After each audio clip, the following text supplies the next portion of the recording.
Doctor Vijay Bhaskar, masters in orthopedics. యూజువల్గా most కామన్గా ఈరోజు ఏ హిస్టరీ ఆఫ్ ఇంజరీ ఉన్నా, because of road traffic accidents అనుకోండి, లేకపోతే ఇంట్లో ట్రివియల్ ఇంజరీ అనుకోండి, లేకపోతే ఎన్నో ఇంజురీస్ ఉంటాయి. మనకు మోస్ట్ కామన్గా బోన్ ఫ్రాక్చర్స్ అనేది, ఎముకలు ఇరగటం అనేది కామన్గా అందరికీ తెలిసిందే. సో ఎముకలు ఇరగటంలో మనకు రెండు రకాలుగా ఉంటాయి. ఒకటి సింపుల్ ఫ్రాక్చర్స్, రెండు కాంపౌండ్ ఫ్రాక్చర్స్. సింపుల్ ఫ్రాక్చర్స్ అంటే ఎముక లోపల ఇరిగిపోయి అది అన్డిస్ప్లేస్డ్ కావచ్చు, అంటే విరిగి కదలకుండొచ్చు, లేకపోతే డిస్ప్లేస్డ్ అంటే విరిగి కదిలి ఉంటుంది.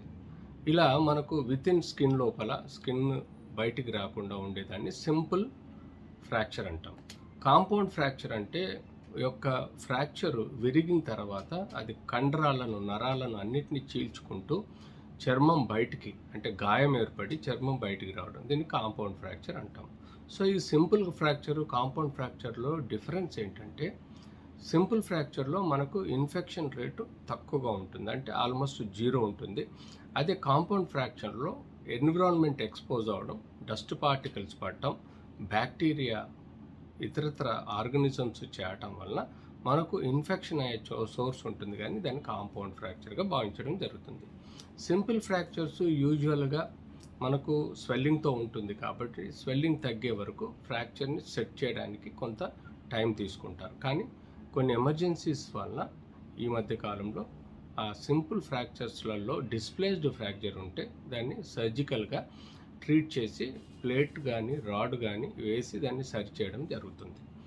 ఈ కాంపౌండ్ ఫ్రాక్చర్స్లో ముఖ్యంగా వితిన్ ఫస్ట్ 6 అవర్స్లో కంప్లీట్ టిష్యూస్ని ఏవైతే చీల్చుకు వచ్చాయో వాటిని శుభ్రంగా చేసి ఆ యొక్క బోన్ కానీ లేకపోతే కండరాలను కానీ అన్నిటినీ శుభ్రంగా డిబ్రైడ్మెంట్ చేసి ఎముకల్ని సరైన అనటమికల్ పొజిషన్లో పెట్టి పైనుంచి రాడ్ల రూపంలో ఎక్స్టర్నల్ ఫిక్సేటర్ ఫేస్లో దాన్ని ఒక స్టెబిలైజ్డ్ పొజిషన్లో ఫ్రాక్చర్స్ కూర్చోబెట్టడం వల్ల ఫర్దర్ డ్యామేజ్ అవ్వకుండా ఈ యొక్క బోన్ కాంపౌండ్ ఫ్రాక్చర్లో ఇన్ఫెక్షన్ రాకుండా మనం కాపాడగలుగుతాం.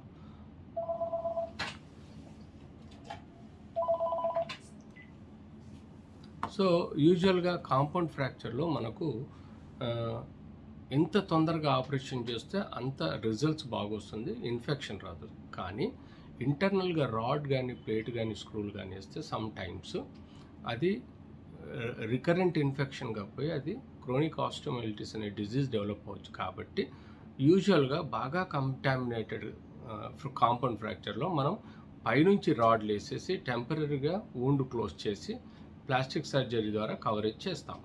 కానీ కొన్ని కేసెస్ ఉంటాయి, ఈవెన్ అది కాంపౌండ్ ఫ్రాక్చర్ అయినా మేజర్గా టిష్యూ ఇంజరీ లేకుండా, మేజర్గా మన ఇన్ఫెక్షన్ కంటామినేషన్ లేనప్పుడు దాన్ని శుభ్రంగా కడిగి ఆ యొక్క టిష్యూస్ని ప్రాపర్గా డిబ్రైడ్ చేసి లోపల రాడ్ కానీ ప్లేట్ కానీ వేసి, ఇది ప్రైమరీ ఫిక్సేషన్ అంటాం. ఈ ప్రైమరీ ఫిక్సేషన్ చేయటం వల్ల మనం ఫ్రాక్చర్స్ని పొజిషన్లో పెట్టి హీల్ చేయడానికి ఆస్కారం ఉంటుంది.